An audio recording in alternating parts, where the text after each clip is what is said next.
Hello students, welcome to Katan academy. बहुत बहुत स्वागत है कातान एकेडमी के bold booster crash course program के इस लाइव सेशन में। आप हमसे जुड़ चुके हैं लाइव सेशन के थ्रू और डायरेक्टली आज हम डिस्कस करेंगे बहुत ही ज्यादा इंपॉर्टेंट चैप्टर के बारे में। सो कमर कस के तैयार हो जाइए इस इंपॉर्टेंट चैप्टर को डिस्कस करने के लिए, जिसका नाम है principles of inheritance and variation. इस चैप्टर में हम डिस्कस करेंगे कि बेसिक रूल्स ऑफ इनहेरिटेंस क्या क्या होते हैं, क्या बेसिक प्रिंसिपल्स होते हैं और वेरिएशंस क्या होते हैं। वेरिएशंस या वेरिएबिलिटी आती है तो क्यों आती है, मेंडल्स के रूल्स क्या क्या थे, मेंडल के जो इन्फेरेंस थे वो क्या क्या थे। आइए ये सारे टॉपिक्स को हम डिटेल में डिस्कस करते हैं। बोर्ड एग्जाम्स के पॉइंट ऑफ व्यू से बहुत ही ज्यादा इंपॉर्टेंट चैप्टर है। तो चलिए कमर कस के तैयार हो जाइए, चंगू मंगू एंड जितने भी बच्चे हैं सभी बच्चे बिल्कुल स्टार्ट करते हैं क्लास 12th के इस board booster crash course series को, जिसमें हम क्लास 12th के एक बहुत ही इंपॉर्टेंट चैप्टर के बारे में डिस्कस करेंगे। सबसे पहले हम जानेंगे principles of inheritance and variation के इंट्रोडक्शन के बारे में। बेसिकली अगर हम आपसे डिस्कस करें तो बच्चों आपको इनहेरिटेंस के बारे में मालूम होना चाहिए कि इनहेरिटेंस क्या होता है। इनहेरिटेंस का मतलब होता है कि कैरेक्टर्स का ट्रांसमिशन होना एक जनरेशन से दूसरी generation. Clear? So the inheritance is a process by which the characters और traits are pass from parents to their progeny. Means parents से प्रोजेनी में कैरेक्टर्स का ट्रांसमिशन ही इनहेरिटेंस कहलाता है। That is transfer of characters from one generation to next generation. तो यही हमारा बेसिस होता है हेरिडिटी का। क्लियर? चलिए अब हम डिस्कस करेंगे वेरिएशन के बारे में। बच्चों वेरिएशंस क्या होते हैं? वेरिएशंस आपके वो चीज होती है जिसकी वजह से जो प्रोजेनीज होते हैं वो डिफर करते हैं आपस में भी और अपने पेरेंट्स से भी। So we can say that variation is the degree by which progenies differ from their parents, और साथ में आपस में भी वो डिफर करते हैं। जेनेटिक्स की बात करेंगे तो जेनेटिक्स बायोलॉजी की वो ब्रांच है जो डील करती है इनहेरिटेंस के बारे में। साथ में हम डिस्कस करते हैं इसमें वेरिएशंस के बारे में कि वेरिएशंस क्या होते हैं और ये कैसे इंट्रोड्यूस होते हैं। Of characters from parents to their offsprings, कैसे पेरेंट्स के कैरेक्टर जब ऑफस्प्रिंग्स में आते हैं तो वो डिफर होकर जाते हैं।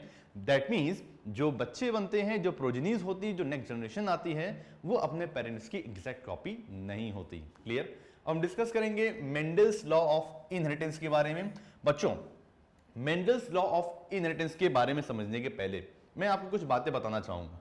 इस लॉ को समझने के पहले हमें कुछ इस चैप्टर के बेसिक टर्म्स मालूम होने चाहिए जिन्हें हम बोलते हैं जेनेटिक टर्म्स। ये जेनेटिक टर्म्स अगर आपको क्लियर नहीं है तो चैप्टर में पकड़ बनाना, चैप्टर को मजबूत करना आपके लिए थोड़ा सा मुश्किल हो जाएगा। ठीक है जी? तो मैं कोशिश करूंगा सारी बातों को बहुत तेजी समझाने की, क्योंकि ये क्रैश कोर्स प्रोग्राम है, ये रिवीजन क्रैश कोर्स प्रोग्राम है जिसमें आपको बहुत ही तेजी से शॉर्ट टाइम में, शॉर्ट ड्यूरेशन में पूरे चैप्टर को रिवाइज करना है। और ये एक बहुत बड़ी बात होती है एक टीचर के लिए और स्टूडेंट्स के लिए भी कि कम समय में एक चैप्टर को अच्छी तरह से कैसे रिवाइज किया जाए, किस तरह से कम समय में ज्यादा से ज्यादा इंपॉर्टेंट टॉपिक्स के बारे में हम डिस्कस कर सकें ताकि बोर्ड एग्जाम्स में आने वाले क्वेश्चंस को डील किया जा सके। सो मैं कोशिश करूंगा कि आपको सारी बातें समझ में आए, बट मैं जैसा कि हर वीडियो लेक्चर में आपको बताता हूं, गाइड करता हूं कि आपको पहले से ही वेबसाइट पे अपलोड, एप्लीकेशंस पे अपलोड जो रिकॉर्डेड वीडियो लेक्चर्स हैं उसको डिटेल में देख के आना होगा। अगर आप ये टॉपिक या रिवीजन ये पहली बार देख रहे हैं तो आपको समझने में बहुत सारी प्रॉब्लम फेस करनी पड़ेगी। क्लियर? सो बिल्कुल तैयार रहिए। जो न्यू कमर्स हैं, जो पहली बार इस चैप्टर को पढ़ रहे हैं, उनके लिए थोड़ी प्रॉब्लम क्रिएट होगी, बट जो बच्चे ऑलरेडी चैप्टर को एक बार पढ़ चुके हैं, जहां उनको किसी डाउट में कोई प्रॉब्लम है, तो वो उन चैप्टर्स के लिए, उन बच्चों के लिए ये चैप्टर इजी रहेगा, वो डाउट्स क्लियर कर सकते हैं इजी फॉर्म में। सो बहुत तेजी से चलेंगे, इन टर्म्स के बारे में समझेंगे। सो एलील्स क्या होते हैं? एलील्स आपके एक ही जीन के दो अल्टरनेटिव फॉर्म होते हैं, उन्हें बोलते हैं एलील। जनरली एक जीन के दो ही एलील होते हैं, बट कभी कभी एक जीन के दो से ज्यादा एलील भी हो सकते हैं। उस कंडीशन को बोलते हैं मल्टीपल एलीलिज्म, जो हम आगे डिस्कस करेंगे। बट जनरली एक जीन के लाइक हाइट है तो उसके दो एलील होंगे, एक कैपिटल एच और एक स्मॉल एच, कंट्रास्टिंग कैरेक्टर के फॉर्म में ये शो करेंगे। क्लियर? जीन्स की बात करते हैं। जीन्स आपके हेरिडिटरी यूनिट होते हैं, और जीन्स जो टर्म था वो जॉनसन ने दिया था। ये आपके हेरिडिटरी यूनिट्स होते हैं। जीन्स एक तरह के डीएनए के सेगमेंट्स होते हैं, ये डीएनए के सेगमेंट्स हैं एक तरह के, हम ये कह सकते हैं, और यही डीएनए के सेगमेंट्स बिहेव करते हैं एज अ जीन, और हर जीन परफॉर्म करता है एक particular function by forming mRNA, और ये एमआरएनए आगे चल के बनाता है स्पेसिफिक प्रोटीन, और आगे चल के जब यहां से प्रोटीन बनेगी तो आगे चल के वो कुछ ना कुछ इंपॉर्टेंट फंक्शंस को परफॉर्म करेगी। क्लियर? चले अब बात करते हैं डोमिनेंट और रिसेसिव जीन्स के बारे में। जीन्स दो तरह के होते हैं, पहला होता है डोमिनेंट और दूसरा होता है रिसेसिव। डोमिनेंट जीन का मतलब होता है कि जो एलीलिक पेयर्स होते हैं उसमें वो एलील अपने आप को रिप्रेजेंट करेगा जो डोमिनेंट होगा। मींस अगर हाइट की बात की जाए तो दो कंडीशन है, प्लांट की हाइट या तो टॉल हो सकती है या तो वो ड्वार्फ हो सकती है, लेकिन टॉल वाला डोमिनेंट है क्योंकि वो अपने आप को जनरेशन में शो करता है, that's why it is dominant. जो नहीं शो करेगा वो रिसेसिव हो जाएगा। क्लियर? सो डोमिनेंट और रिसेसिव जीन भी हो गए। अब हम डिस्कस करेंगे होमोजाइगस और हेट्रोजाइगस के टर्म्स के बारे में। बच्चों एलील्स हमेशा पेयर में होते हैं, जो एलील्स होते हैं ये हमेशा किसी भी डिप्लॉयड ऑर्गेनिज्म में टू एन कंडीशन में पेयर्स में होते हैं। मींस ये रहा हमारा एलीलिक पेयर, ये रहा एक एलीलिक पेयर, ये हो सकता है हाइट के लिए, एक एलीलिक पेयर ये हो सकता है, या एक एलीलिक पेयर ये भी हो सकता है। तो यहाँ पे तीन एलीलिक पेयर दिए हुए हैं जिसमें से पहला वाला होमोजाइगस है। होमोजाइगस मींस सेम एलील्स होंगे दोनों, एलीलिक पेयर के दोनों एलील सेम है तो होमोजाइगस, एलीलिक पेयर के दोनों एलील्स डिफरेंट है तो हेट्रोजाइगस। तो ये हो जाएगा हमारा हेट्रोजाइगस। और साथ में ये लास्ट वाला जो है हमारा ये भी होमोजाइगस है क्योंकि दोनों ही स्मॉल टी एलील्स हैं, यानी कि ये होमोजाइगस कंडीशन है क्योंकि दोनों एलील्स सेम। क्लियर? तो होमोजाइगस भी हो गया और हेट्रोजाइगस भी हो गया। अब हम डिस्कस करेंगे बच्चों जीनोटाइप और फिनोटाइप के बारे में। जीनोटाइप का मतलब होता है जेनेटिक कॉन्स्टिट्यूशन, यानी कि जो जेनेटिक कॉन्स्टिट्यूएंट हैं, एलीलिक कॉम्बिनेशन है, उसके बारे में बात होगी। जीनोटाइप को समझने के लिए आपको एलीलिक कॉम्बिनेशन को देखना पड़ेगा। आप बिना एलीलिक कॉम्बिनेशन देखे जीनोटाइप नहीं समझ पाओगे, और जीनोटाइप को देख के फिनोटाइप भी बता सकते हो। लेकिन फिनोटाइप को बोलते हैं physical appearance. Physical appearance means जो प्लांट में या किसी ऑर्गेनिज्म में जो कैरेक्टर अपीयर होके आ रहा है उसे उसका फिनोटाइप बोलते हैं। फिनोटाइप को एनवायरनमेंट अफेक्ट कर सकता है और फिनोटाइप जो दिखता है वही माना जाता है। ठीक है जी? हाँ, लेकिन जीनोटाइप दिखता नहीं है, ये एलीलिक पेयर होता है, लाइक कैपिटल ए स्मॉल ए, ये एलीलिक पेयर हो गया। लाइक हमने यहाँ पे कैपिटल टी स्मॉल टी कर दिया, ये इसका जीनोटाइप, स्मॉल टी कर दिया, ये एलीलिक पेयर है ना, तो ये जीनोटाइप माना जाएगा इसका। जीनोटाइप इस सिंबल फॉर्म में होता है, जबकि फिनोटाइप जो फिजिकल अपीयरेंस आ रही है कि प्लांट टॉल है कि ड्वार्फ है, टॉल है कि ड्वार्फ है, ये सारे उसके हो गए फिनोटाइप, फिजिकल अपीयरेंस की बात हो रही है। क्लियर? तो अगर हमें जीनोटाइप मालूम है तो हम फिनोटाइप पता लगा सकते हैं, बट हमेशा ऐसा जरूरी नहीं कि हमें फिनोटाइप मालूम हो तो हम जीनोटाइप भी बता सकें। ड्वार्फ के केस में तो बता सकते हैं कि स्मॉल टी होगा, बट टॉल के केस में कंफर्म नहीं कर सकते कि ये हेट्रोजाइगस टॉल है कि ये होमोजाइगस टॉल है, ये चीज प्रॉब्लम कर जाती है। तो हम ये कह सकते हैं कि भैया जीनोटाइप से फिनोटाइप पता चल सकता है, बट फिनोटाइप से जीनोटाइप पता नहीं चल सकता। चलिए अब हम बात करेंगे बच्चों, ये लिस्ट ऑफ कंट्रास्टिंग ट्रेट्स हैं जो मेंडल ने सिलेक्ट किए थे। बेसिक टर्म्स डिस्कस कर चुके हैं, ये वो लिस्ट है जिसको मेंडल ने पी प्लांट पे डिस्कस किया था। आइए उन कैरेक्टर्स के बारे में जानते हैं, आपको याद भी होगा और फटाफट एक बार देख लेते हैं क्योंकि आपको ये याद करने होंगे। उन्होंने जो 7 कैरेक्टर्स लिए थे ये रहे, first, second, third, fourth, fifth, 6 and 7। Her character के 2 कंट्रास्टिंग फॉर्म थे। ठीक है जी? इस तरह से 14 कंट्रास्टिंग कैरेक्टर्स थे, 14 पेयर एक तरह से बोल सकते हैं।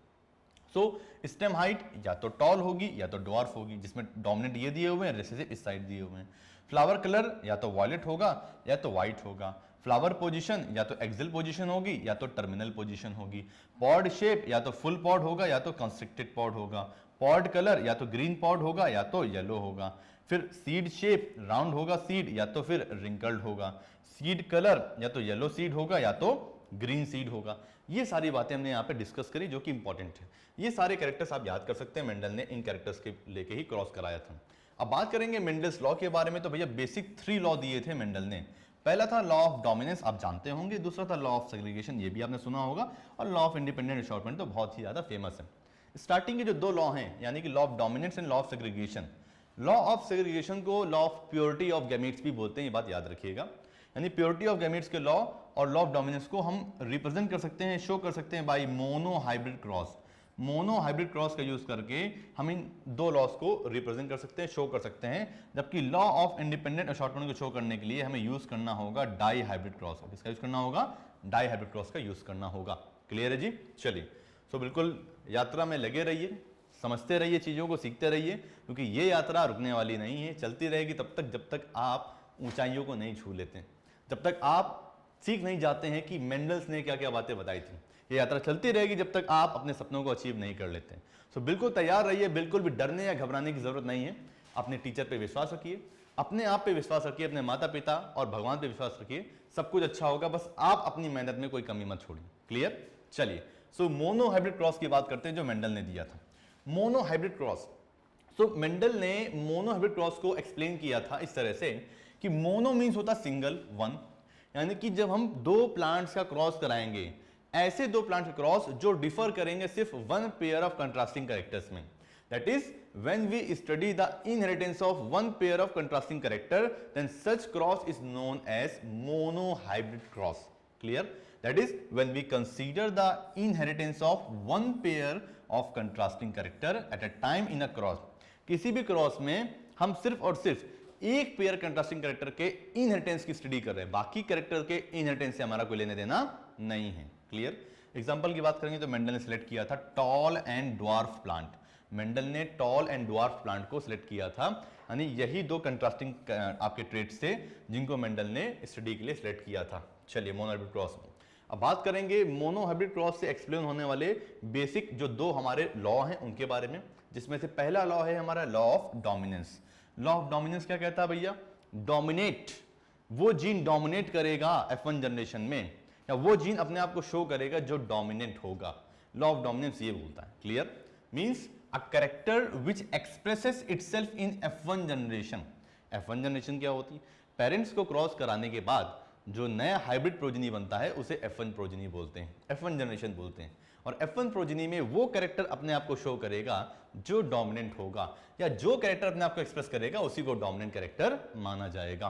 क्लियर? और जो कैरेक्टर शो नहीं कर पाएगा कंट्रास्टिंग ट्रेट्स में, जो ट्रेट शो नहीं कर पाएगा वो रिसेसिव माना जाएगा। लाइक अगर हमने हाइट लिया तो हाइट एक कैरेक्टर हो गया, उसके जो कंट्रास्टिंग फॉर्म क्या क्या हो गए? Tall and dwarf. अब या तो प्लांट टॉल होगा या तो प्लांट ड्वार्फ होगा, बीच की हाइट का नहीं आएगा।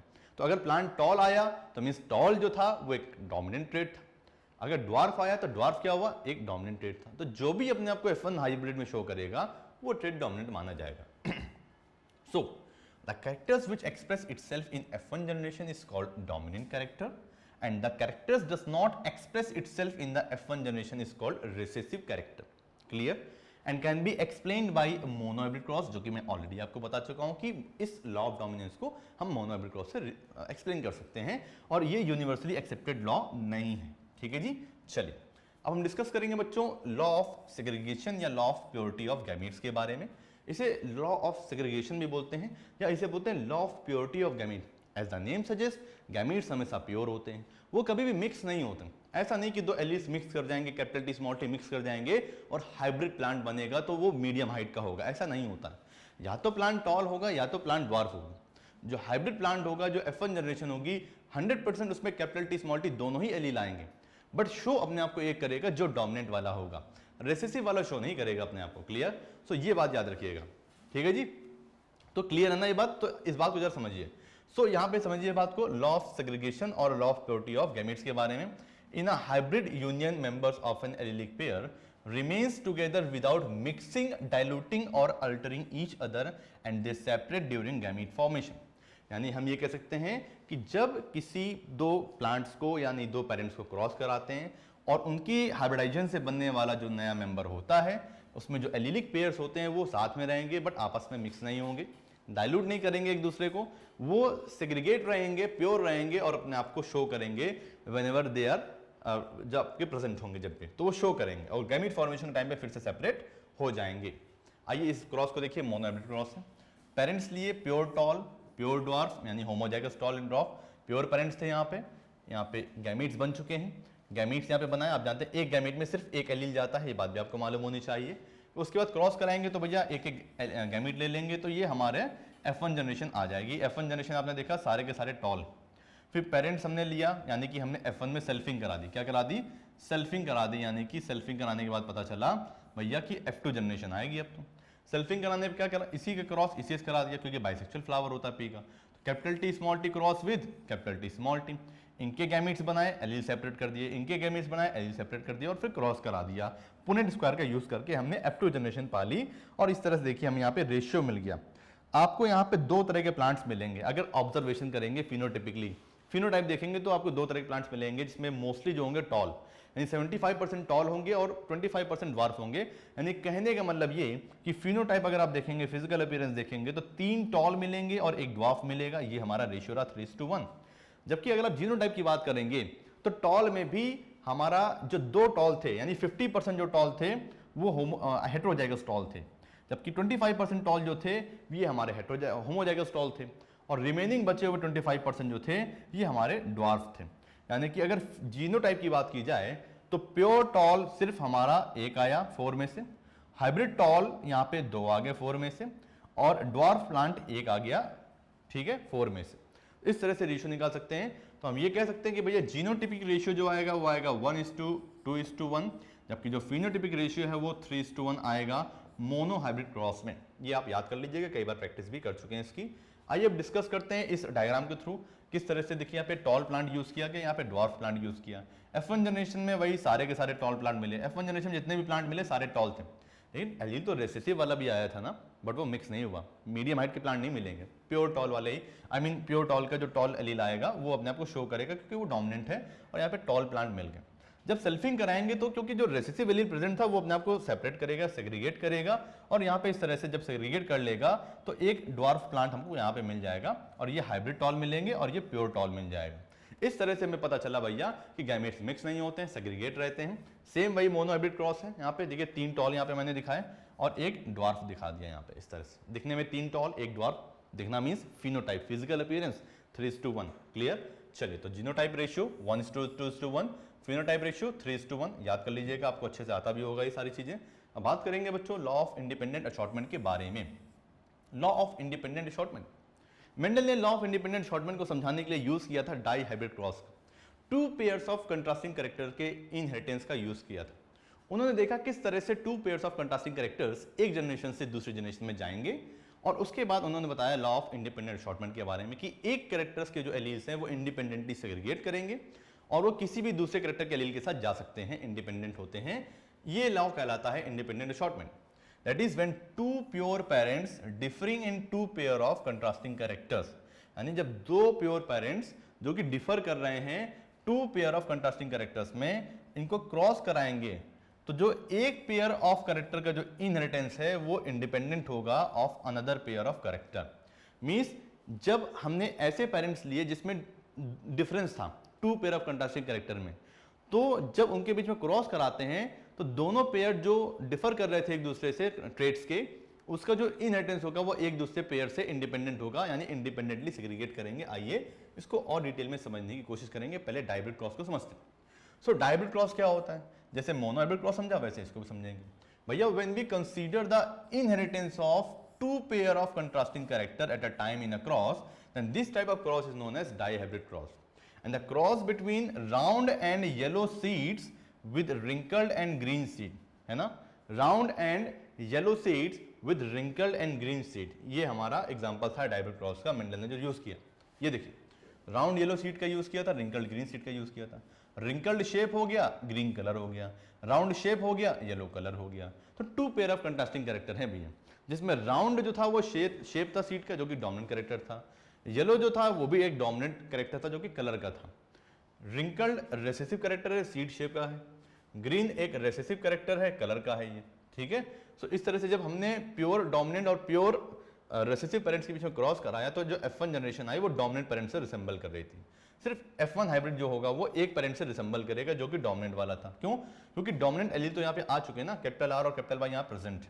उसके बाद हमने F2 पाने के लिए सेल्फिंग कराएंगे। आप जानते हो as usual same process as monohybrid cross कि यहाँ पे हम सेल्फिंग कराएंगे और F1 जनरेशन से हमें मिलेगी F2 generation by the process of selfing. और सेल्फिंग के बाद क्या होगा जब हम सेल्फिंग कराएंगे, means capital R small r capital Y small y cross with capital R small r capital Y small y। जब ये क्रॉस कराएंगे तो क्रॉस कराने के लिए हमें इनके गैमीट्स बनाने पड़ेंगे, और आप जानते हो गैमीट्स में तो एलील सेग्रीगेट करते हैं, और गैमीट जब बनाएंगे तो कैपिटल R एक बार जाएगा कैपिटल Y के साथ में, एक बार स्मॉल y के साथ में जाएगा, फिर ऐसे ही स्मॉल r जाएगा कैपिटल Y के साथ में और स्मॉल y के साथ में, इंडिपेंडेंटली दोनों के साथ में जाएगा, तो मैक्सिमम पॉसिबिलिटी निकल आएगी। तो जब फाइनली हम गैमीट्स बना लेंगे सेल्फिंग के लिए तो कुछ इस तरह गैमीट्स मिलेंगे, पहले कैपिटल R कैपिटल Y, फिर स्मॉल r कैपिटल Y, फिर कैपिटल R स्मॉल y, फिर small r small y।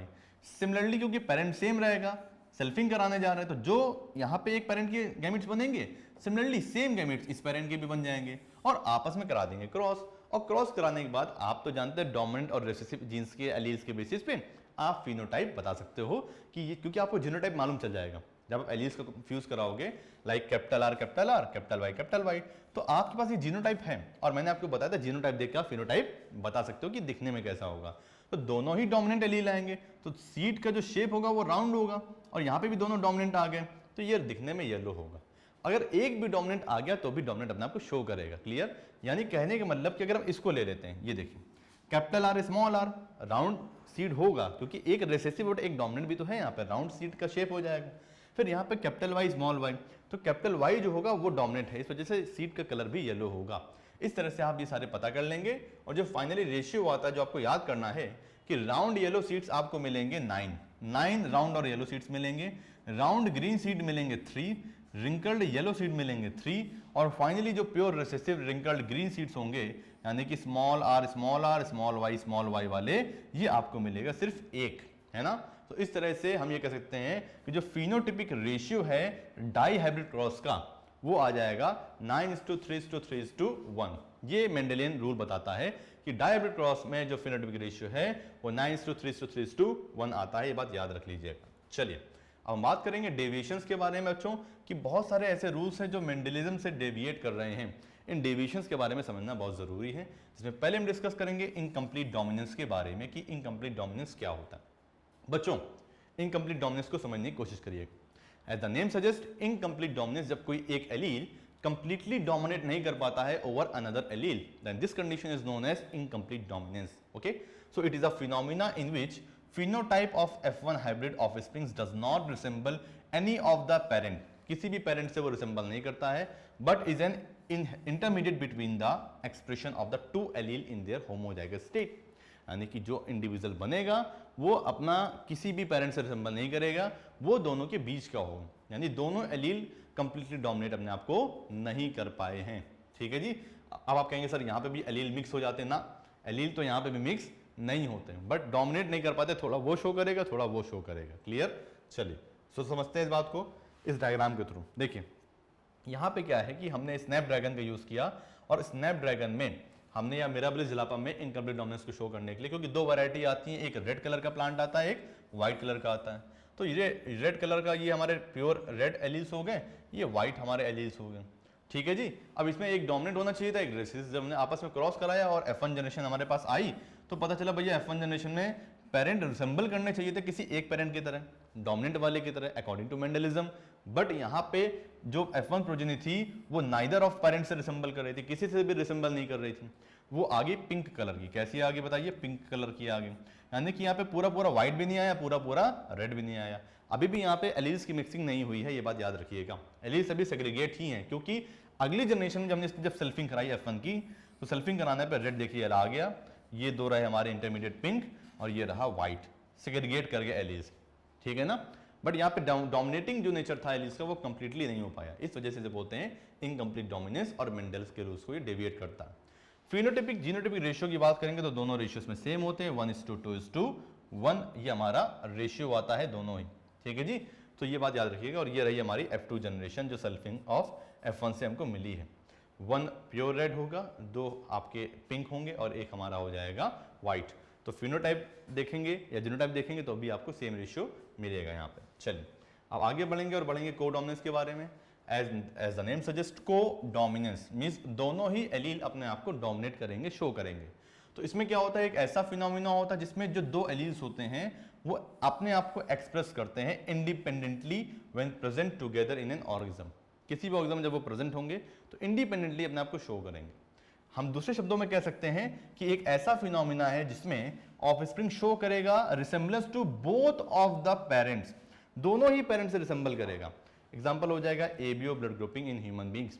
ABO blood grouping in human beings example of codominance. ये बात याद रखिएगा, क्योंकि अगर फादर का ब्लड ग्रुप ए है और मदर का ब्लड ग्रुप बी है तो बेबी का ब्लड ग्रुप ए बी हो सकता है। क्लियर? मींस फादर और मदर दोनों का रिप्रेजेंट करेगा ब्लड ग्रुप। क्लियर? चलिए आइए ब्लड ग्रुप के बारे में जान लेते हैं थोड़ा सा। Genetic basis of blood group in human population. Human population में जेनेटिक बेसिस क्या होती है ब्लड ग्रुप की, इसके बारे में भी डिस्कस करते हैं। सो इस चार्ट को देखिए बच्चों, एक पेरेंट से यानी पेरेंट फर्स्ट से और पेरेंट सेकंड से आने वाले एलील्स दिए हुए हैं।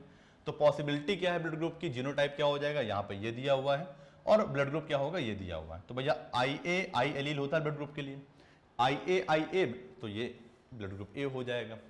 IAIB कोडोमिनेंस, दोनों एलील प्रेजेंट है डिफरेंट वाले, तो ब्लड ग्रुप ए बी हो जाएगा। ये कोडोमिनेंस का एग्जांपल है। क्लियर? IA स्मॉल आई यहाँ को डोमिनेंस नहीं, यहाँ पे डोमिनेंस होगा क्योंकि IA dominates over small i। Clear? तो ब्लड ग्रुप हो जाएगा A क्योंकि IA डोमिनेट करेगा। फिर IB IA वही बात है, ब्लड ग्रुप AB माना जाएगा। IB दोनों ही एलील B वाले हैं तो ब्लड ग्रुप B हो जाएगा। फिर IB स्मॉल i, IB यानी IB एलील भी स्मॉल i को डोमिनेट करता है, ये भी डोमिनेंस का एग्जांपल है, तो ब्लड ग्रुप हो जाएगा B इस तरह से। और स्मॉल i क्योंकि रिसेसिव एलील होता है A और B के कंपेयर में, इस वजह से होमोजाइगस कंडीशन में ये शो करेगा, और इस कंडीशन में स्मॉल i आ जाएगा और ब्लड ग्रुप हो जाएगा O। ठीक है, कोई भी एंटीजन प्रेजेंट नहीं होगा। अब बात करेंगे बच्चों मल्टीपल एलील्स के बारे में, जो मैं आपको ऑलरेडी बता चुका था कि जनरली एक एलील के किसी भी जीन के दो अल्टरनेटिव फॉर्म होते हैं, उन्हें एलील्स बोलते हैं। बट कभी कभी किसी जीन के दो से ज्यादा अल्टरनेटिव फॉर्म यानी एलील्स पाए जाते हैं, तो उस कंडीशन में बोलते हैं मल्टीपल एलील्स। और सबसे बढ़िया एग्जांपल होता है भाई एबीओ ब्लड ग्रुपिंग, यानी को डोमिनेंस का एग्जांपल भी होता है एबीओ ब्लड ग्रुपिंग, डोमिनेंस का एग्जांपल भी होता है, और साथ में मल्टीपल एलिज्म का भी एग्जांपल होता है। So when more than two alternative forms or alleles of a gene occupy the same locus on a chromosome in a population, and these are known as multiple alleles. And the ABO blood grouping is a good example of multiple alleles. Multiple alleles का बहुत अच्छा example होता है ये। In this case, more than two, that is 3 alleles are present governing the same character. और वो same character को क्या करते हैं? govern करते हैं। Clear? चलिए आगे बढ़ते हैं और समझते हैं प्लियोट्रॉपी के बारे में। What is actually pleiotropy? तो प्लियोट्रॉपी के बारे में समझते हैं। प्लियोट्रॉपी एक ऐसी प्रॉपर्टी है, हम ये कह सकते हैं कि जब कभी जनरली एक जीन एक कैरेक्टर को कंट्रोल करता है, एक जीन एक कैरेक्टर को कंट्रोल करता है, बट जनरली कभी कभी ये जनरल बात है, बट कभी कभी क्या होता है कि जब एक सिंगल जीन प्रोडक्ट एक से ज्यादा मल्टीपल फिनोटाइपिक एक्सप्रेशंस को अफेक्ट करता है, तो इस कंडीशन को, इस जीन की प्रॉपर्टी को बोलते हैं प्लियोट्रॉपी, और ऐसे जीन को बोलते हैं प्लियोट्रॉपिक जीन। क्लियर? सो प्लियोट्रॉपी एक ऐसा फिनोमिना होता है जिसमें एक सिंगल जीन प्रोडक्ट जो होता है वो प्रोड्यूस करता है मल्टीपल और more than one phenotypic effect. For example PKU यानी कि फिनाइल कीटोन्यूरिया। क्लियर? तो ये जो PKU यानी फिनाइल कीटोन्यूरिया होता है, एक ऐसा डिसऑर्डर होता है जिसमें म्यूटेशन हो जाता है जीन में। उस जीन में म्यूटेशन होता है जो कि कोड कर रहा होता है एक इंपॉर्टेंट एंजाइम को, जिसका नाम होता है फेनिलएलेनाइन हाइड्रोक्सिलेज। फेनिलएलेनाइन हाइड्रोक्सिलेज नाम का जो एंजाइम होता है वो उस एक जीन से बनता है। उस जीन में जब म्यूटेशन होता है तो उसकी वजह से वो एंजाइम बन नहीं पाता है। जब वो एंजाइम बन नहीं पाएगा तो इसकी वजह से क्या होगा, जो अफेक्टेड इंडिविजुअल होगा उसमें हेयर स्किन पिगमेंटेशन का लॉस हो जाएगा और मेंटल रिटार्डेशन जैसी प्रॉब्लम्स हो जाएंगी। यानी कि एक जीन के इफेक्ट होने से बहुत सारे फिनोटाइपिक एक्सप्रेशन चेंज हो रहे हैं, और यही प्लियोट्रॉपी कहलाती।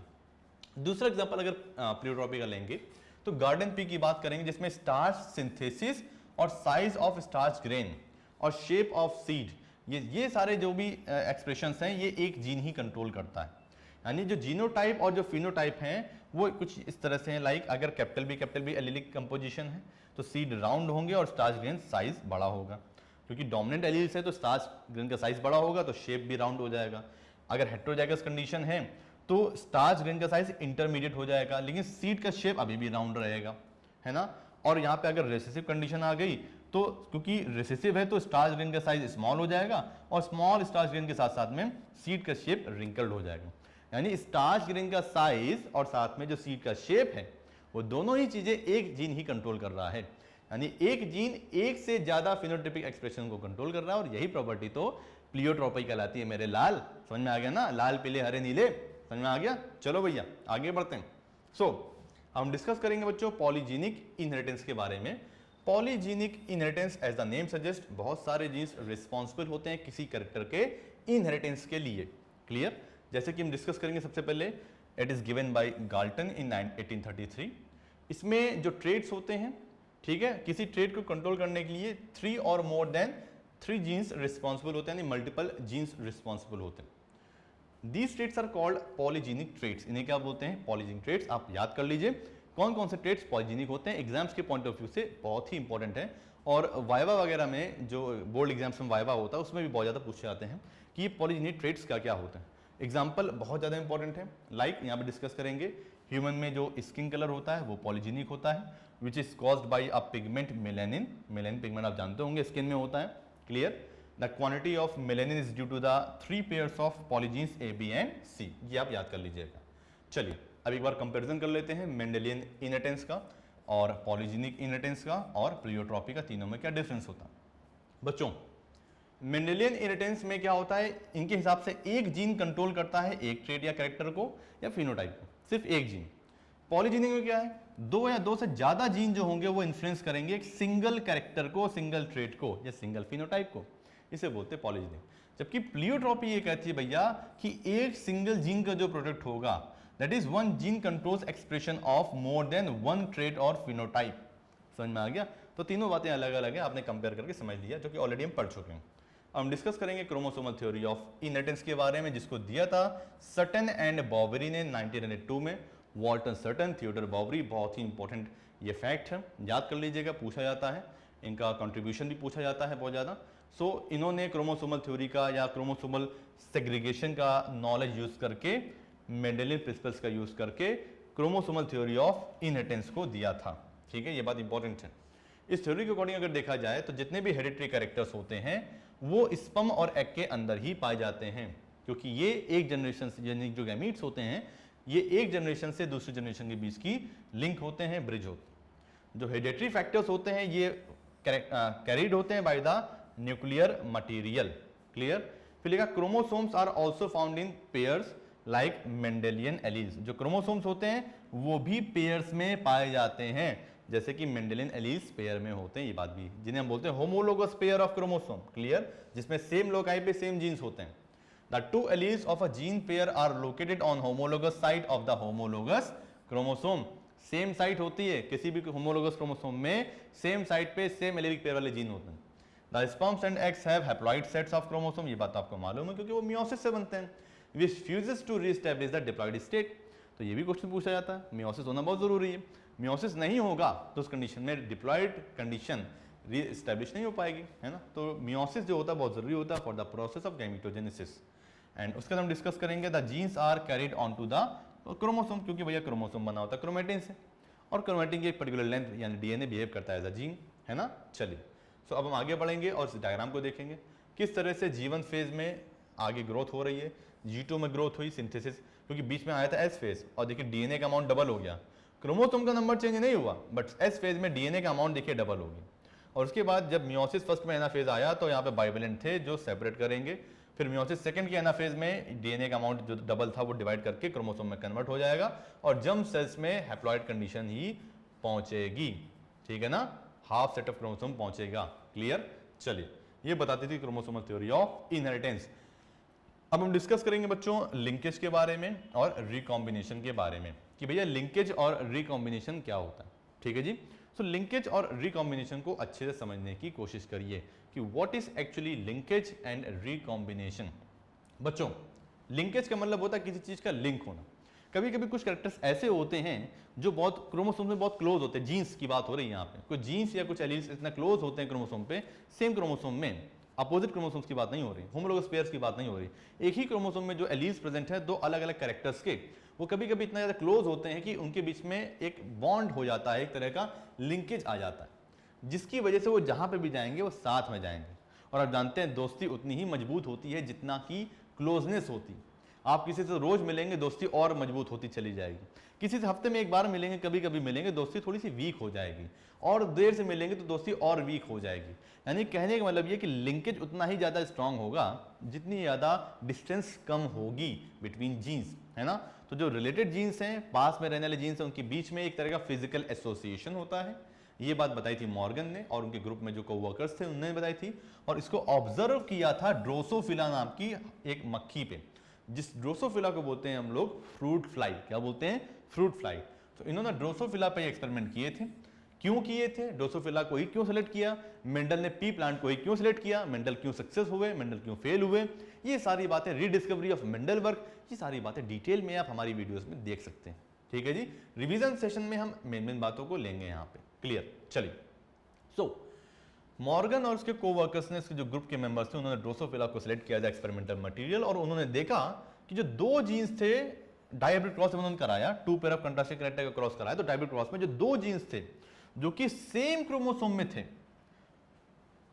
And the proportion of parental genes combinations were much higher than the non parental type. तो क्रॉस कराने पे सेम क्रोमोसोम पे प्रेजेंट जीन्स जो थे, जो पास में थे, वो एक साथ इनहेरिट हो रहे थे। यानी उनमें इंडिपेंडेंट असॉर्टमेंट की टेंडेंसी कम पाई जा रही थी। यानी कि जरूरी नहीं था कि वो अलग अलग सेग्रीगेट हो, इंडिपेंडेंटली सेग्रीगेट हो, मोस्ट ऑफ द केसेस में उनके जाने के चांसेस साथ में ज्यादा थे। यानी मोस्ट ऑफ द उन दो कैरेक्टर्स के लिए जो जीन साथ में क्लोज थे, उन दो कैरेक्टर्स के लिए जो प्रोजनी बन रहे थे वो पेरेंटल टाइप ज्यादा थे, नए रिकॉम्बिनेशन नहीं बन रहे थे, नॉन पेरेंटल टाइप नहीं बन रहे थे, नए नए रिकॉम्बिनेशन क्रॉसिंग ओवर की वजह से नहीं आ पा रहे थे। क्यों? ये जो एट्रीब्यूट आया था ये इस वजह से आया था, बाद में मॉर्गन को पता चला, due to physical association between the two genes. और उसके बाद उन्होंने टर्म दिया लिंकेज। क्या दिया बताइए? लिंकेज, कि भैया ये दो जीन्स फिजिकली एसोसिएटेड हैं, कहीं ना कहीं के बीच में कनेक्शन है, जिसकी वजह से जहां भी जाते हैं साथ में जाते हैं। फिजिकल एसोसिएशन की वजह से, लिंकेज की वजह से जीन्स जहां पे भी जाएंगे साथ में जाएंगे। एंड इसकी बाद उन्होंने टर्म दिया linkage to describe this physical association of genes on a chromosome, and the term recombination of describe the generation of non-parental gene combination. Linkage term तब यूज करेंगे जब पेरेंटल टाइप ज्यादा बनेंगे, जब दो जीन्स में एक साथ इनहेरिट होने की प्रॉपर्टी ज्यादा होगी। जबकि रिकॉम्बिनेशन टर्म उसका कंट्रास्ट में है, अपोजिट में है, कि रिकॉम्बिनेशन मींस होता है नॉन पेरेंटल टाइप के लिए, नए नए कॉम्बिनेशंस को बोलते हैं रिकॉम्बिनेशन। लिंकेज जितना ज्यादा होगा रिकॉम्बिनेशन उतना कम होगा, या वाइस वर्सा बोल सकते हैं। क्लियर? तो रिकॉम्बिनेशन टर्म यूज करेंगे to explain the generation of non parental type, यानी जो नए कॉम्बिनेशन होंगे उसके बारे में। इस तरह से हम कह सकते हैं लिंकेज एक फिनोमिना है of genic inheritance in which genes of a particular chromosome show their tendency to inherit together. बहुत ही आराम से, प्यार से, हौले हौले चीजों को समझने की कोशिश करें, जल्दबाजी किसी चीज की नहीं। क्लियर? समझ में आना चाहिए कि लिंकेज एक ऐसा फिनोमिना है जिसमें जो जीनिक इनहेरिटेंस होता है जीन्स का किसी भी पर्टिकुलर क्रोमोसोम पे जो प्रेजेंट है, एक क्रोमोसोम पे जो साथ में जीन्स है, ये नहीं कि एक क्रोमोसोम ये वाला जीन और ये वाला जीन साथ में चला जाएगा। नो, ये जीन्स और इसी क्रोमोसोम पे प्रेजेंट दूसरा जीन जो कि बहुत क्लोज अप्रोक्सीमिटी में है, इनके बीच में एक फिजिकल एसोसिएशन यानी लिंकेज हो सकता है, और इनके साथ में जाने की जो टेंडेंसी है उसी को बोला गया लिंकेज। क्लियर? चलिए आगे देखिए।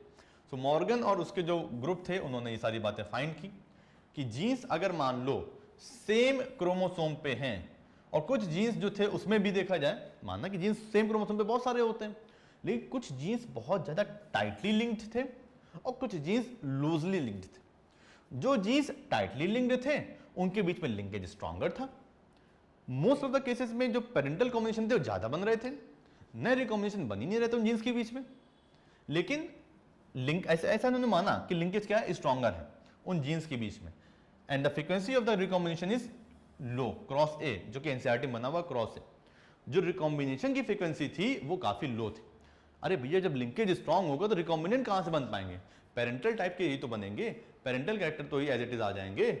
तो whereas the frequency of the recombination is higher if genes are loosely linked, तो linkage is inversely proportional to recombination. यानी कि जीन्स अगर लूजली लिंक्ड हैं, लिंकेज वीक है, तो रिकॉम्बिनेशन ज्यादा हो जाएगा। That is linkage is weak between two genes in cross B. आइए देखते हैं। ये देखिए, मेंडल ने क्रॉस कराया था, पेरेंट्स को यहां पे लिया था और ये F1 जनरेशन आई थी। जब उन्होंने क्रॉस कराया था तो पहले बार उन्होंने क्रॉस ए में लिया था ये येलो बॉडी कलर और यहां पे व्हाइट आई कलर। बॉडी कलर और व्हाइट आई यानी कि दो कैरेक्टर लिए, बॉडी कलर और आई कलर।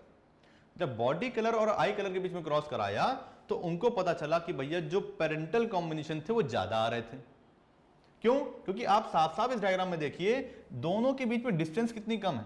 इस येलो बॉडी कलर और व्हाइट आई कलर यानी कि बॉडी कलर और आई कलर के जीन्स के बीच में डिस्टेंस कितनी कम है? ये जीन्स बने हुए ये रहे, इनके बीच डिस्टेंस कितनी कम है? डिस्टेंस कम तो दोस्ती मजबूत, लिंकेज मजबूत, और लिंकेज मजबूत होगा तो नए कॉम्बिनेशन नहीं बनेंगे, जहां जाएंगे एज इट इज साथ में जाएंगे। मींस लिंकेज ज्यादा तो रिकॉम्बिनेशन लो, तो पेरेंटल टाइप कॉम्बिनेशन ज्यादा बनेंगे। क्रॉस बी की बात करते हैं। क्रॉस बी में इन्होंने देखा भैया कि ये जो व्हाइट आई कलर है और ये विंग साइज, तो आई कलर और विंग साइज के बीच में ये दो अलग अलग जीन थे, इनके बीच में भी लिंकेज है बट लिंकेज वीक, जिसकी वजह से क्रॉस बी में जो पेरेंटल फ्रीक्वेंसी थी वो लो हो गई, रिकॉम्बिनेशन थोड़े से ज्यादा बन गया, क्योंकि साथ साथ दिख रहा है एक जीन यहाँ पे है एक जीन यहाँ पे है। इसमें देखो बगल बगल में चिपके बैठे हैं दोस्ती, ये यहाँ डिस्टेंस रिलेशनशिप चल रही है, यहाँ पे क्लोज रिलेशनशिप चल रही है। डिस्टेंस रिलेशनशिप थोड़ी कमजोर होती है मान लीजिए, और यहाँ पे बहुत क्लोज दोस्ती, मजबूत दोस्ती पास पास में, तो यहाँ पे लिंकेज स्ट्रांग है, वहाँ पे लिंकेज वीक है। लिंकेज स्ट्रॉन्ग तो रिकॉम्बिनेशन कम, तो पेरेंटल टाइप ज्यादा, लिंकेज वीक तो वहां पर रिकॉम्बिनेशन ज्यादा और पेरेंटल टाइप कम हो जाएंगे। हाँ, लेकिन लिंकेज तो है ही है, तो कुछ ना कुछ पेरेंटल टाइप तो बनेंगे ही बनेंगे, ये कहने का मतलब यहां पे है। तो ये देखिए क्रॉस ए और क्रॉस बी का नतीजा, ये रहा क्रॉस ए और ये रहा क्रॉस बी। आप देखेंगे कि पेरेंटल टाइप 98.7% बने हैं यहां पे, और रिकॉम्बिनेंट सिर्फ और सिर्फ 1.3%, क्योंकि यहां पे बहुत स्ट्रॉन्ग लिंकेज था between body colour and I colour के बीच में। जबकि क्रॉस बी की बात करेंगे तो यहां पे बॉडी आई कलर और विंग साइज लिया गया था। इन दो अलग अलग जीन्स के बीच में लिंकेज वीक था, तो पेरेंटल वाले कम बने और रिकॉम्बिनेंट पहले से थोड़े ज्यादा बन गए, 37.2% बन गए। काफी अच्छा डिफरेंस है, यहाँ पे 1.3% रिकॉम्बिनेंट बने थे और वहां पे 37.2% बन गए। रिकॉम्बिनेंट ज्यादा मींस लिंकेज वीक। क्लियर? तो ये आप इसको इस तरह से याद कर लीजिएगा। आई होप आपको सारी बातें समझ में आ गई होंगी। डायग्राम देख के डरने की जरूरत बिल्कुल भी नहीं है। Clear? So mechanism of sex determination की बात करते हैं कि एक्चुअली में सेक्स का डिटर्मिनेशन कैसे होता है, and what is the mechanism of sex determination. The basis of the type of allosome. Actually में आपको बच्चों मालूम होना चाहिए कि सेक्स क्रोमोसोम्स यानी एलोसोम्स ही रिस्पॉन्सिबल होते हैं सेक्स के डिटर्मिनेशन के लिए। ओके, एंड आप जानते हैं कि ये जो आपके एलोसोम्स होते हैं ये गैमीट्स में भी प्रेजेंट होते हैं और दो तरह के होते हैं। पेरेंट्स इन्हीं के बेसिस पे दो तरह के होते हैं, या तो वो होमोगैमेटिक हो जाएंगे या तो वो हेटेरोगैमेटिक हो जाएंगे। होमोगैमेटिक का मतलब होता है भैया कि जब एक जैसे गैमीट कोई पेरेंट प्रोड्यूस करता है तो उसे होमोगैमेटिक बोलते हैं, that is producing similar gametes. एक जैसे गैमीट बनेंगे तो होमोगैमेटिक। जबकि हेटेरोगैमेटिक का मतलब होता है कि जब कोई parent different type of gamete produce करेगा उसे हेटेरोगैमेटिक बोलते हैं भैया। आइए देखिए, वोमेन मेन 46 क्रोमोसोम यहाँ पे भी होंगे, 46 डिप्लॉइड सेल में यहाँ पे भी होंगे। डिप्लॉइड सेल की भैया बात हो रही है, होमोलोगस पेयर यहाँ पे बने हुए हैं, फर्स्ट से लेके आखिर तक बने हुए 23 पेयर होते हैं। फीमेल्स में जो लास्ट पेयर होता है सेक्स क्रोमोसोम का उसे बोलते हैं एक्स और एक्स, दोनों ही एक्स वाले होते हैं। जबकि मेल्स में जो लास्ट सेक्स क्रोमोसोम का पेयर होता है उसमें एक एक्स होता है दूसरा वाई। तो मेल्स में तो भैया एक्स वाई कंडीशन है, जबकि फीमेल्स में तो एक्स और एक्स कंडीशन। दोनों ही एक्स है। अगर दोनों ही एक्स है तो जब गैमीट्स बनेंगे तो ये एक्स एलील सेपरेट करेगा, ये एक्स क्रोमोसोम सेपरेट करेगा और दोनों ही गैमीट में एक्स जाएगा, दोनों ही एक्स बनेंगे, यानी कि यहाँ पे होमोगैमेटिक फीमेल होगी। जबकि अगर उसकी बात की जाए मेल की, तो देखो भैया एक्स और वाई मेल में होता है। सेपरेट करो भैया गैमीट बनाते समय, एक गैमीट में जाएगा एक्स और एक गैमीट में जाएगा वाई, यानी दो तरह के स्पर्म बनेंगे, एक्स और वाई। क्लियर है ना? चलिए अब हम बात करेंगे मैकेनिज्म ऑफ सेक्स डिटर्मिनेशन के बारे में कि सेक्स डिटर्मिनेशन की मैकेनिज्म क्या होती है। दो कंडीशन है, कभी कभी मेल हेटेरोगैमेटिक होता है, कभी कभी फीमेल हेटेरोगैमेटिक होती है। आइए देखते हैं मेल हेटेरोगैमेटिक एग्जांपल। XX और XY टाइप के सेक्स डिटर्मिनेशन में मेल हेटेरोगैमेटिक होता है, XY कंडीशन मेल में होती है। और XX एक्सो टाइप में जो कि इंसेक्ट्स में होता है, इसमें भी मेल हेटेरोगैमेटी पाई जाती है, मेल में दो तरह के गैमीट्स बनते हैं। फीमेल हेटेरोगैमेटी की बात करेंगे तो ZZ ZW टाइप हमारा होता है, इसमें ये फीमेल रहेगी, ZW दो तरह के एग प्रोड्यूस करेगी, और ZZ ZO में भी फीमेल जो होगी वो हमारे दो तरह के एग प्रोड्यूस करेगी। तो ये फीमेल हेटेरोगैमेटी, ये टाइप ऑफ सेक्स डिटर्मिनेशन हो गया। आइए एक एक करके डिस्कस करते हैं। सबसे पहले हम डिस्कस करेंगे XX XY टाइप के बारे में। क्लियर? तो आइए देखते हैं XX और XY क्या होते हैं। एक मिनट का थोड़ा सा वेट करते हैं, ठीक है जी।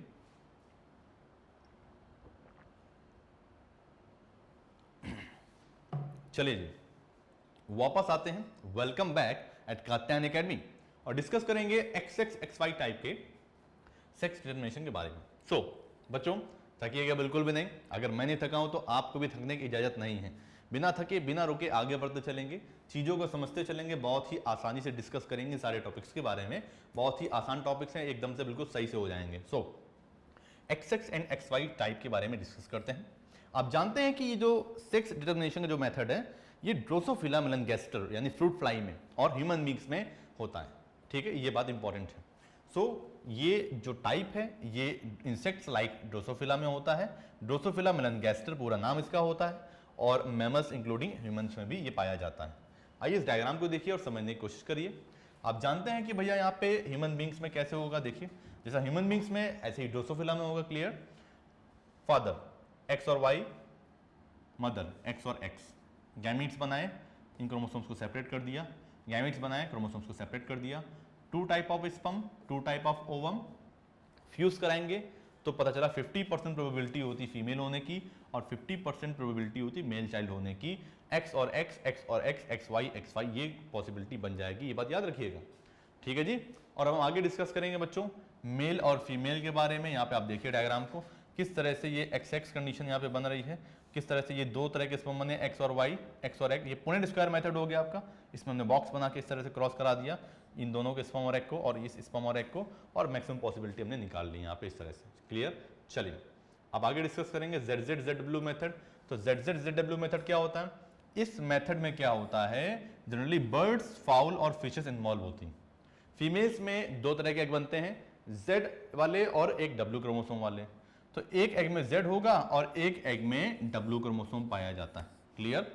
along with the autosome where the male have a pair of Z chromosome that is homogamitic, male homogametic होंगे, जितने स्पर्म बनेंगे मेल में वो ऑटोसोम प्लस Z वाले ही होंगे। ठीक, ये रहे मेल के स्पर्म्स। जबकि फीमेल्स में दो तरह के एग होंगे, एक में ऑटोसोम प्लस Z क्रोमोसोम होगा, एक दूसरे में ऑटोसोम प्लस W क्रोमोसोम होगा। और नंबर ऑफ एग या type of egg he decide करेगा कि आगे चल के मेल बर्ड बनेगी कि फीमेल। A प्लस Z बन गया हमारा मेल, ये रहा, जबकि A प्लस Z और A प्लस W ये बन जाएगा हमारा फीमेल। क्लियर। सो ये बर्ड्स में पाया जाता है, फाउल्स में और फिशेस में पाया जाता है।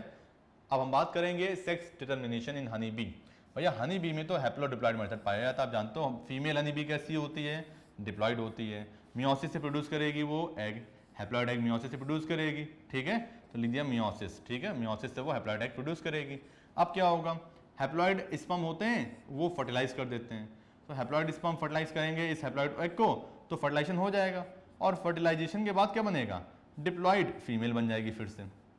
तो ये फीमेल बनी। क्लियर। आगे चल के इसमें कुछ वर्कर हो जाएंगी और कुछ क्वीन हो जाएगी, वो तो अलग बात होगी, चलो डिप्लॉइड हो गया। लेकिन कभी कभी क्या होता है कि ये एग बिना फर्टिलाइजेशन के ही बाय द प्रोसेस ऑफ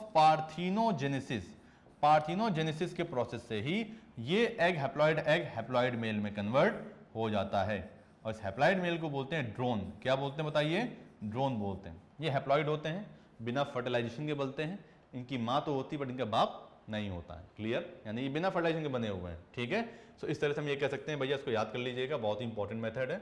और ये जो मेल होता है क्योंकि हैप्लॉइड है तो ये माइटोसिस से, ठीक है, इसमें स्पर्मेटोजेनेसिस होती है, तो ये माइटोसिस से गैमीट्स बनाता है। ये रहे स्पर्म्स, ठीक है, ये हमारे हैप्लॉइड ही होते हैं। ठीक है, ये रहे हमारे स्पर्म्स जो कि हैप्लॉइड होते हैं, मेल बनाएगा। ये देखिए हैप्लॉइड स्पर्म आए थे ना फर्टिलाइजेशन कराने यहाँ पे। ये बातें हनी बी में हो गई। हम डिस्कस करेंगे बच्चों म्यूटेशन के बारे में। भैया म्यूटेशन क्या होता है, सडन स्टेबल और इनहेरिटेबल चेंजेस को म्यूटेशन बोलते हैं। जेनेटिक मटेरियल यानी डीएनए में जब सीक्वेंसेस में चेंज आ जाता है तो यही म्यूटेशन कहलाता है। Organisms which undergone mutation is called mutant, और वो ऑर्गेनिज्म जिसे म्यूटेशन होता है उसे क्या बोलते हैं, म्यूटेंट बोलते हैं। And the chemical and the physical factors that induces mutations are called the mutagens. वो केमिकल या फिजिकल फैक्टर जिसकी वजह से म्यूटेशन कॉज होता है उन्हें क्या बोलते हैं, म्यूटाजेंस बोला जाता है। एग्जांपल की बात करेंगे तो हो जाएगा अल्ट्रावायलेट रेडिएशंस एक्सेट्रा। ठीक है जी। चलिए अब बात करेंगे म्यूटेशंस के टाइप्स के बारे में। भैया कई तरह के होते हैं, जीन म्यूटेशन होगा और क्रोमोसोमल म्यूटेशन होगा। फिर जीन म्यूटेशन के दो टाइप होते हैं, पॉइंट म्यूटेशन अगर बहुत छोटा हुआ है, और फ्रेम शिफ्ट म्यूटेशन अगर फ्रेम शिफ्ट हो रहा है, रीडिंग फ्रेम चेंज हो रहा है तो। फिर क्या है जो कि डिटेल वीडियोस में हमने डिस्कस किया हुआ है। ठीक है, फिर क्रोमोसोमल म्यूटेशन में क्रोमोसोमल में वेरिएशन या एब्रेशन आ जाएगा, स्ट्रक्चरल एबनॉर्मलिटी आ जाएगी, या उनका नंबर में एबनॉर्मलिटी आ जाएगी, यानी न्यूमेरिकल वेरिएशन आ जाएगा, नंबर घट जाए बढ़ जाएगा। उसके बेसिस पे न्यूमेरिकल वेरिएशन दो तरह का होता है, एन्यूप्लॉइडी अगर एक घटे या एक बढ़े, या पॉलीप्लॉइडी जब पूरा का पूरा सेट मल्टीपल में घट जाए या बढ़ जाए। तो एन्यूप्लॉइडी यूप्लॉइडी में पढ़ेंगे मोनोसोमी ट्राइसोमी के बारे में, और ऑटोपॉलीप्लॉइडी और एलोपॉलीप्लॉइडी के बारे में। चलिए तो एक एक करके डिस्कस करते हैं जेनेटिक डिसऑर्डर्स के बारे में। जेनेटिक डिसऑर्डर क्या होते हैं, ये जेनेटिक डिसऑर्डर या इलनेस कॉज होते हैं बाय वन और मोर एबनॉर्मलिटीज इन द ऑटोसोम और सेक्स क्रोमोसोम। जेनेटिक डिसऑर्डर वो डिसऑर्डर जो कि ऑटोसोम या सेक्स क्रोमोसोम में किसी भी तरह की एबनॉर्मलिटी की वजह से आते हैं। क्लियर, एक करके सारी बातें डिस्कस करेंगे and thus refer to the autosomal disorder और सेक्स लिंक्ड डिसऑर्डर रिस्पेक्टिवली। ये देखिए जेनेटिक डिसऑर्डर के बारे में डिस्कस करते हैं, जिसमें दो तरह के जेनेटिक डिसऑर्डर हमको पढ़ने हैं। पहला है Mendelian disorder, examples haemophilia, cystic fibrosis, colour blindness, sickle cell anaemia, thalassaemia, PKU यानी फेनिलकीटोनुरिया, ये हमारे मेंडेलियन डिसऑर्डर है। जबकि क्रोमोसोमल डिसऑर्डर की बात करते हैं, इसके एग्जांपल की बात करते हैं Down syndrome, Turner syndrome, Klinefelter syndrome etcetera, ये हमारे क्रोमोसोमल डिसऑर्डर्स माने जाते हैं। अब बात करते हैं डिसीजेस के बारे में। पहला क्या है हमारी ऑटोसोमल डोमिनेंट डिसीज है जिसमें हंटिंगटन्स डिसीज है। दूसरा क्या है ऑटोसोमल रिसेसिव डिसीज है जिसमें हम sickle cell anaemia, cystic fibrosis और थैलेसीमिया के बारे में डिस्कस करेंगे।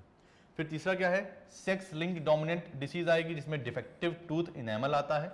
और सेक्स लिंक्ड रिसेसिव में डिस्कस करेंगे हीमोफीलिया और कलर ब्लाइंडनेस जैसी इंपॉर्टेंट डिसीज के बारे में। हीमोफीलिया कलर ब्लाइंडनेस बहुत ही ज़्यादा इंपॉर्टेंट डिसीज है, बहुत ही ज़्यादा इंपॉर्टेंट है, याद रखिएगा। जबकि ऑटोसोमल रिसेसिव में सारे ही डिसीज इंपॉर्टेंट है like sickle cell anaemia, cystic fibrosis and thalassaemia. Clear? चलिए तो एक एक करके हम डिस्कस करते हैं। पहले हम डिस्कस करेंगे सेक्स लिंक्ड रिसेसिव डिसीज के बारे में जो कि है कलर ब्लाइंडनेस। नाम ही बता रहा है कि कलर के डिस्टिंग्विश करने में प्रॉब्लम होती होगी, रेड और ग्रीन कलर ब्लाइंडनेस भी इसको बोलते हैं। सो ये सेक्स लिंक्ड रिसेसिव डिसऑर्डर है which result in the defect in either red or green cone of the eye. It does not mean not seeing or any color. आप सारे colour देख पाओगे बट रेड और ग्रीन में distinguish नहीं कर पाओगे। In fact it lead to the failure in the discrimination between red and green colour as I told you earlier. Clear? So जो जीन्स होता है कलर ब्लाइंडनेस का ये प्रेजेंट होता है एक्स क्रोमोसोम पे, और एक्स क्रोमोसोम आप जानते हो सेक्स क्रोमोसोम होता है, 23rd पेयर वाला होता है, और ये मोस्टली मेल्स में होता है। फीमेल्स बहुत ही रेयरली इसमें होती है क्योंकि ये रिसेसिव डिसीज है, तो जब फीमेल्स होमोजाइगस होंगी तभी उनमें ये शो होता है। फीमेल्स रेयरली ही X linked recessive disease show करती हैं, वो कैरियर तो होती हैं बट जनरली अफेक्टेड बहुत रेयर होती हैं। मेल्स जनरली अफेक्टेड होते हैं। ठीक है? So excessive Y condition affected male की कंडीशन है because the presence of only one X chromosome as compare to the 2 chromosome in the female.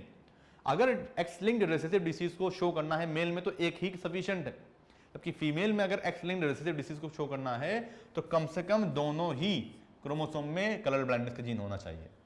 ये मेल में एक ही एक्स होता है, एक ही एक्स में आ जाएगा तो भी अपने आप को ये शो कर देगा। ठीक है? तो ये अफेक्टेड फीमेल है, ये अफेक्टेड मेल है। बड़ी नाइंसाफी है भैया मेल्स के साथ में। ठीक है? आगे देखो भैया, आगे डिस्कस करते हैं। The heterozygous female has normal vision.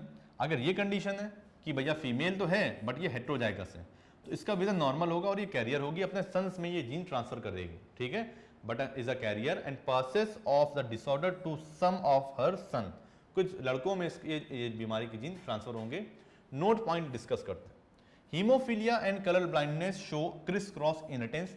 दोनों का इनहेरिटेंस क्रिस क्रॉस होता है, पैटर्न ऑफ इनहेरिटेंस सेम होता है। हमने अगर आपको कलर ब्लाइंडनेस पढ़ा दिया तो हीमोफीलिया भी आपने समझ लीजिए, मान के लीजिए ये पढ़ लिया। Where inheritance of sex-linked character is transmitted from father to daughter or from mother to son. तो क्रिस क्रॉस इनहेरिटेंस का मतलब जो डिसीज होगी वो फादर से डॉटर में जाएगी और मदर को है तो वो उसके सन में जाएगी, तो इसे बोलते हैं Chris cross inheritance. Opposite gender में डिसीज ट्रांसफर होती है from their parents. Clear? Haemophilia को ब्लीडर डिसीज भी बोलते हैं क्योंकि वहाँ पे ब्लड क्लॉटिंग नहीं होती। बात करेंगे सिकल सेल एनीमिया के बारे में। इसमें क्या होता है, ये ऑटोसोमल डिसीज है। ये एक्चुअली में होता क्या है कि यहाँ पे ऑटोसोमल रिसेसिव डिसीज होने की वजह से इसके जीन्स क्योंकि ऑटोसोम पे होते हैं तो यहाँ पे पॉइंट म्यूटेशन होता है बीटा चेन ऑफ हीमोग्लोबिन पे। इसमें बीटा चेन ऑफ हीमोग्लोबिन की जो 6th पोजीशन होती है उस पर जनरली आता है glutamic acid, but defective sickle cell RBCs के अंदर जो हीमोग्लोबिन होता है जीन म्यूटेशन होने की वजह से, इस पॉइंट म्यूटेशन होने की वजह से वहाँ पे 6th पोजीशन पे क्या होता है, ग्लूटामिक एसिड की जगह वैलिन आ जाता है। ये बात बहुत इंपॉर्टेंट है। ग्लूटामिक एसिड की वैलिन आने की वजह से आरबीसीज की जो हीमोग्लोबिन है वो डिस्टर्ब हो जाती है चेन, और आरबीसीज नॉर्मल बाइकॉन्केव शेप ना होके सिकल शेप हो जाती है। इस वजह से वो प्रॉपर्ली O2 कैरी नहीं कर पाती हैं और प्रॉब्लम होती ब्रीदिंग में, है ना, O2 के गैसेस के ट्रांसपोर्ट में। इस तरह से इसको बोलते हैं सिकल सेल एनीमिया। अब डिस्कस करेंगे बच्चों सिस्टिक फाइब्रोसिस के बारे में। क्लियर?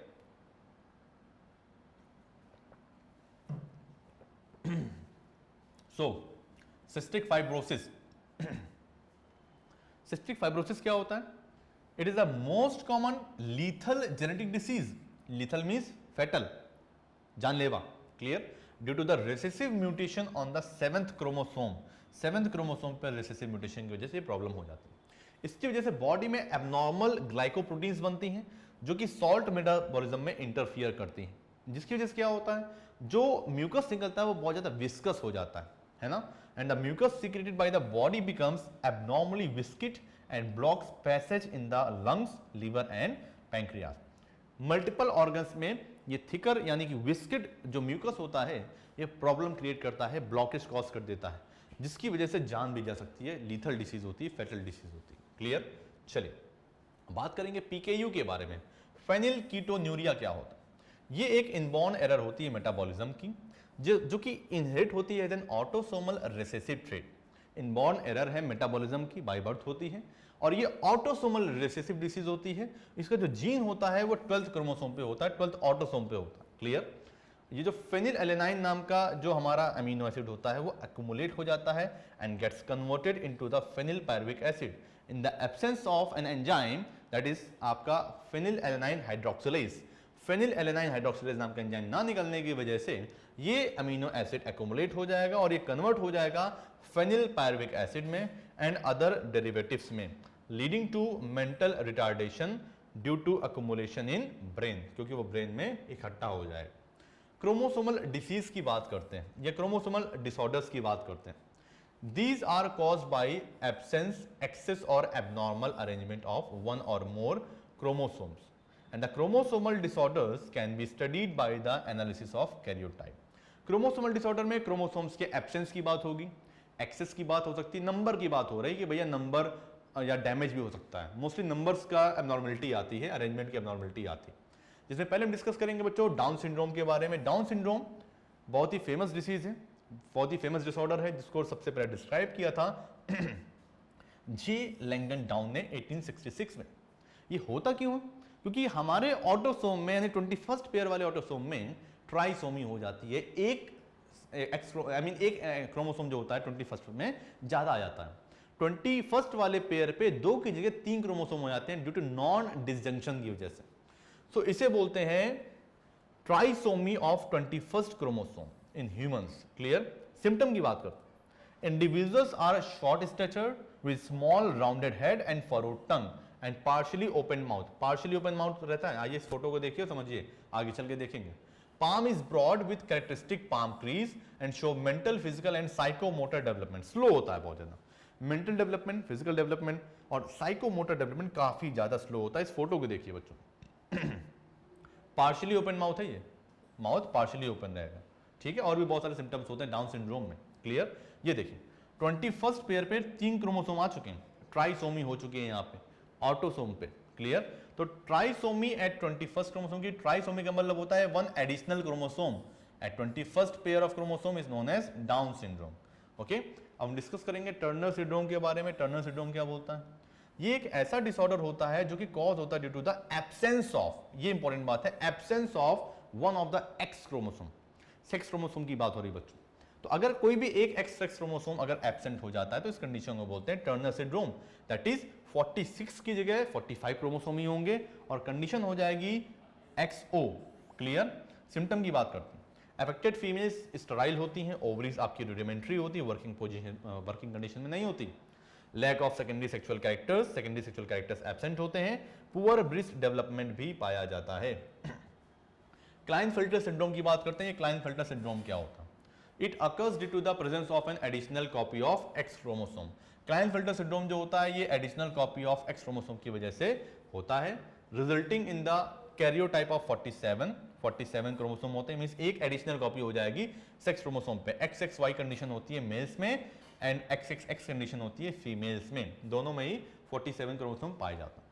सिम्टम की बात करेंगे तो भैया इसमें इंडिविजुअल्स जो होते हैं उसमें मैस्कुलिन डेवलपमेंट होता है, बट फेमिनाइन कैरेक्टर्स पाए जाते हैं लाइक डेवलपमेंट ऑफ ब्रीस्ट, इसे बोलते हैं गायनेकोमैस्टिया।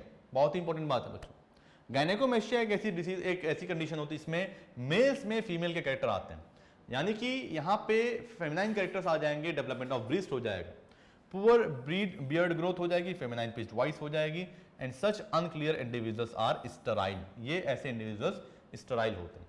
इस तरह से बच्चों आज के इस इंपॉर्टेंट लेक्चर को हम फिनिश करते हैं और बहुत ही इंपॉर्टेंट टॉपिक्स के बारे में डिस्कस किया। इसी के साथ में एक बहुत ही इंपॉर्टेंट इंफॉर्मेशन आप लोगों के लिए यहाँ पे है कि साफ साफ लिखा हुआ कि जो फिजिक्स का बच्चों याद रखिएगा, फिजिक्स की जो क्लास होने वाली थी क्लास 10th की और मैथ्स की जो क्लास होने वाली थी क्लास 12th की, वो शेड्यूल्ड हो चुकी है थर्सडे के लिए जो कि कल होने वाली थी। बट महाशिवरात्रि की वजह से ये जो क्लासेस हैं आपकी फिजिक्स और मैथ्स की वो अब कल ना हो के परसों होगी, यानी डे आफ्टर टुमारो। क्लियर? सो टाइमिंग वही रहेगी सेम जो भी आपकी है, 6 PM एंड 7:30 PM। महाशिवरात्रि की वजह से कल क्लास नहीं होगी। सो आई होप ये जो शेड्यूल में चेंज हुआ आप इसको समझ चुके होंगे ताकि आप कोई भी क्लास मिस ना हो। तो तब तक के लिए tata bye bye, see you. पढ़ते रहिए, हंसते रहिए और बिल्कुल भी घबराइए मत क्योंकि पूरी टीम आपके साथ लगी हुई है। थैंक यू बच्चों।